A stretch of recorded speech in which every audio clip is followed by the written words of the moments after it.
Praise the lord. ప్రభు రక్షకుడైన మన క్రీస్తు యేసు క్రీస్తు నామములో ప్రేమపూర్వకమైన వందనాలు. ఈ కార్యక్రమాలు వీక్షిస్తున్న మీరు ధన్యులు అని చెప్పచ్చు. ఎందుకంటే ఈ ధన్యకరమైనది ఎంతోమందికి లేదు. బిజీ షెడ్యూల్, ఎవరికి వాళ్ళు లోకములో ఏవేవో చూస్తానికి ఇష్టపడుతుంటారు. దేవుడి వాక్యాన్ని చూడండి, దేవుని వాక్యాన్ని ఇతరులకు పంపించండి, దేవుని వాక్యమును ఇతరులకు షేర్ చేసి యేసు ప్రభు వారి వాక్యమును వినిపించండి. ఆయన వాక్యము జీవమున్నది. ఆ జీవ వాక్యమును బట్టి ఆశీర్వాదం పొందుకోవాలి. దేవుడి వాక్యం చెప్తున్న మాట అది. ప్రియమైన దేవుని బిడ్డలారా, పరిశుద్ధ గ్రంథములో నుండి కీర్తన రాసినటువంటి కీర్తన గ్రంథములో 119వ కీర్తన రాయబడిన మాటల్లో మనం చూస్తే 74వ వచనాన్ని చదువుతున్నాం. నీ వాక్యము మీద నేను ఆశ పెట్టుకొని ఉన్నాను, నీ యందు భయభక్తులు గల వారిని నిన్ను చూసి సంతోషింతురు. చూడండి, భక్తుడు రాసిన కీర్తనలో నీ వాక్యము మీదనే నేను ఆశ పెట్టుకొని ఉన్నాను, నీ యందు ఆ వాక్యము విని భయభక్తులు కలిగిన వారిని సంతోషపెట్టేదు. సంతోషం ఎక్కడుందండి? లోకములో లేదు. ఇప్పుడు మీ చేతుల్లో ఉందే స్మార్ట్ ఫోను, ఆ వ్యర్థమైనవన్నీ చూడటం వలన సంతోషం లేదు. వాక్యం వింటున్న ప్రతి ఒక్కరు కూడా దేవుడు వాక్యమును మీరు అనుసరించి నడుచుకోండి. ఆ వాక్యమును బట్టి నువ్వు ఏం కలిగి ఉండాలంటే ఆశ ఉండాలి. ఈరోజు ప్రభు వాక్యము చేత నాతో ఏం మాట్లాడుతున్నారు? ఆ వాక్యమును బట్టి నన్ను నేను సరిచేసుకోవాలి. ఆ వాక్యమును బట్టి నన్ను నేను ఆత్మ సంబంధముగా ఆత్మీయతలోనికి మలుచుకోవాలనొక ఆశ, తృష్ణ నీలో ఉండాలి. అప్పుడు వాక్యము యొక్క సంతోషము నువ్వు చవిచూస్తావు. వాక్యం మీద నీ ఆశ కలిగి ఉండాలి. దేవుడు నీతో ఏం మాట్లాడుతున్నాడు అనేది సత్యవాక్యమును తెలుసుకోవాలి. చూడండి, ఇక్కడ అదే భక్తుడు చెప్తున్నారు. 66వ కీర్తనలో 16వ వచనాన్ని చదువుతున్నాం. దేవుని యందు భయభక్తులు గలవారులారా, మీరందరూ వచ్చి ఆలకించండి. ఆయన నా కొరకు చేసే కార్యములు నేను వినిపించదనని చెప్తున్నాడు. ఇక్కడ కూడా అంటున్న మాట, దేవుని యందు భయభక్తులు గలవారులారా, మీరు ఆయన యొద్దకు వచ్చి ఆలకించండి. ముందు దేవుడి వాక్యం వినండి. ఆన్ చేస్తారు అంతే. మళ్ళీ చివరి వరకు చూసేవాళ్ళు చాలామంది తక్కువ. చివరి వరకు చూస్తేనేగా తెలుసుద్ది. వచ్చే 10 నిమిషాలు, 15 నిమిషాలు, 20 నిమిషాల లోపు ఆలకించండి. ఆలకించినట్లయితే అక్కడ నా కొరకు ఎన్నో చేసే కార్యాలు దేవుడు చూసి, దేవుడు చెప్పినవి అక్కడ నువ్వు చవి చూస్తావు. దేవుని వాక్యమందు భయభక్తులు కలిగి ఉండాలి. భయభక్తులు కలిగిన వారులారా, మీరు దేవుని వాక్యాన్ని చవి చూసేవారై ఉండాలి చివరి వరకు కూడా. కీర్తన గ్రంథములోనే 119వ కీర్తన 42వ వచనం, అప్పుడు నిన్ను నిందించుచున్న వారిని నేను ఉత్తరమియ్యగలను, ఎలయనగా నీ మాట నమ్ముచున్నాను. చూసారా? దేవుడు మాటను నమ్ము. నీ మీద నిందలు ఉన్నాయా, అవమానాలు ఉన్నాయా, అపజయాలు ఉన్నాయా? ఆ వాక్యమును బట్టే ఈరోజు అంశం అదే. ఇదిగో నీ వాక్యమును బట్టే, నీ వాక్యం అందే ఆశ పెట్టుకొని ఉన్నాను. ఆశ పెట్టుకున్నట్లయితే మొదటిగా చెప్తున్నటువంటి మాట, నువ్వు దేవుడి కార్యాలు చూస్తావు. రెండో చెప్పిన మాటలు ఏంటంటే, ఇదిగో నీ మీద నిందలు, అవమానాలు వచ్చి ఉండగా నువ్వు దేవుని మాట మీద నమ్మికుంచినట్లయితే ఆయన మాటను బట్టి నీకు ధైర్యము, బలము, శక్తి, ఆరోగ్యము, క్షేమము కలుగును. ఆయన కృప నీకు దొరుకును. ప్రియమైన దేవుని బిడ్డలారా, వాక్యం చెప్తున్న సత్యం ఇది, మీరు గమనించాలి. దేవుని సన్నిధిలో ఈ మాటలు ప్రకారముగా ఇంకను మనము గమనించినట్లయితే 34వ కీర్తన 2వ వచనాన్ని చదువుతున్నాం. యెహోవాను బట్టి నేను అతిశయించుచున్నాను, దీనులు దానిని విని సంతోషించెదరు. అతిశయించటం దేవుని వలన, దేవుడు వలనే, ఏదో వలన కాదండి.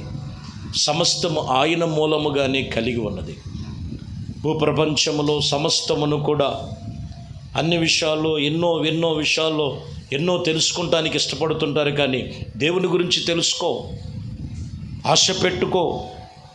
అక్కడ అదే చెప్తున్న మాట, యెహోవాను బట్టి అతిశయించు. భక్తుడు అతిశయించుచున్నాడు, దీనులు దానిని విని సంతోషిస్తారు. సంతోషకరమైనటువంటిది దేవుని సన్నిధిలో ఉన్నది, ఆయన మాటలో ఉన్నది. ఆయన సత్యమును మనం తెలుసుకోవాలని వాక్యము మీద నువ్వు ఆశ కలిగి ఉండాలి. వాక్యమందు నీకు ఏం కలుగుతుందంటే కార్యాలు చూస్తావు. వాక్యమందు నీ నిందలు తొలగిపోతాయి. వాక్యమందు నీకు ఇదిగో సంతోషము కలుగుతుందని ఇక్కడ చెప్తున్న మాట. కీర్తన గ్రంథములో 108వ కీర్తన 7వ వచనాన్ని చదువుతున్నాం. తన పరిశుద్ధత తోడని దేవుని మాట ఇచ్చి ఉన్నాడు. నేను ప్రహర్షించిన షెకెమును పంచిపెట్టినట్లు ఇదిగో ఇక్కడ నేను నిలిపిదనని వాక్యం చెప్తున్నమాట. తన పరిశుద్ధమైన తోడని దేవుడు మాట ఇచ్చి ఉన్నాడు. దేవుడు నీకు మాట ఇచ్చి ఉన్నాడు.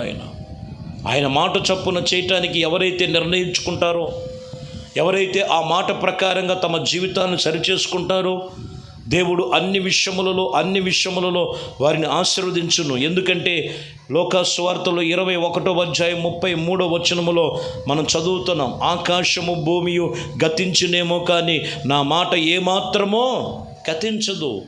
ఆయన మాట ఇచ్చాడు. ఆయన దగ్గర నువ్వు మాట మీద నిలబడాలి. ఆ మాట విని మనసులో ఉన్న ఆ లోకములో ఆలోచనలు, లోకపు తలంపులు, లోకపు క్రియలు, లోకపు పరిస్థితులన్నిటిని కూడా విసర్జించి దేవునికి లోబడినట్లయితే దేవుడు నీ పట్ల ఆయన ఏమాత్రము కూడా ఆయన నీ మాటను తోసివేయడని వాక్యం ఇక్కడ చెప్తున్న మాట. 119వ కీర్తన 79వ వచనములో కూడా నీ యందు భయభక్తులు గల వారిని, నీ శాసనములను తెలుసుకున్న వారిని నీ పక్షముగా ఇదిగో నొందురని రాయబడి ఉన్నది. వారి పక్షముగా దేవుడు ఉంటాడు. నా పక్షముగా ఎప్పుడు దేవుడు ఉంటాడంటే ఆయన శాసనమును తెలుసుకోవాలి. నీ యందు భయభక్తులు కలిగి ఉండాలి. దేవుని యందు భయభక్తులు కలిగి దేవుని వాక్యమును బట్టి ఆయన శాసనములను గైకొన్నట్లయితే ఆయన నీ పక్షముగా ఉన్నాడు. ఆయన నీ పక్షముగా ఉన్నాడు. ఆయన ఎన్నడూ నిన్ను విడవడు, ఎడబాయుడు. మలాకీ గ్రంథములో 3వ అధ్యాయం 16వ వచనం చదువుతున్నాం. అప్పుడు యెహోవా యందు భయభక్తులు గలవారు ఒకరితోనొకరు మాట్లాడుకొనుచూ ఉండగా యెహోవా చెవియొగ్గి ఆలకించును.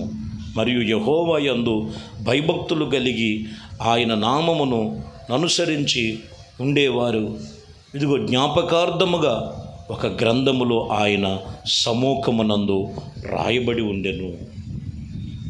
ఎప్పుడైతే దేవుని యందు భయభక్తులు కలిగిన వారు మాట్లాడుకుంటున్నారో ఆ మాటలన్నీ దేవుడు వింటున్నాడు.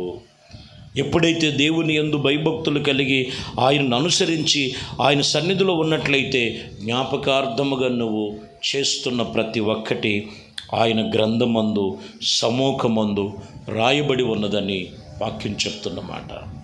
కాబట్టి ప్రియమైన దేవుని బిడ్డలారా, దేవుని వాక్యమును బట్టి ఆశ కలుగును.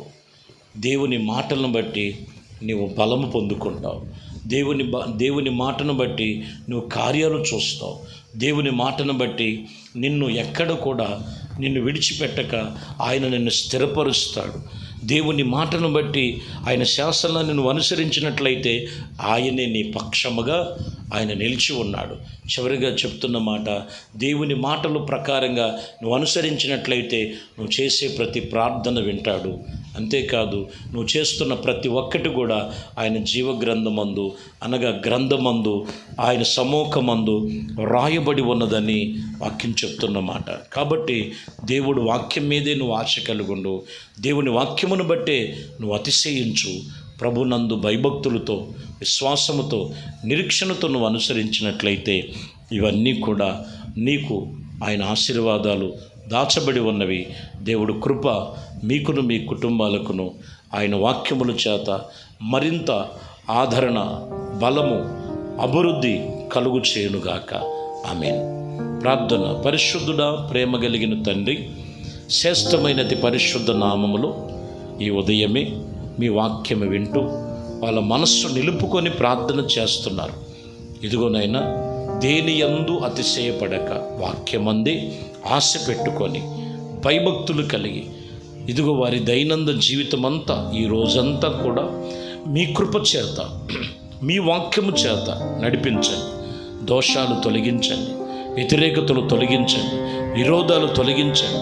మనస్సు దేవుడి వాక్యం మీద నిలుపుకునే ధన్యత మీ బిడ్డలకు దయచేయమని, ఘనత మహిమ ప్రభావాలు మీకే పొందుకోమని యేసుక్రీస్తు నామములో ప్రార్థించి వేడుకొనుచున్నాము తండ్రి. ఆమేన్. ప్రభు మిమ్మల్ని దీవించి ఆశీర్వదించునుగాక. ఆమేన్.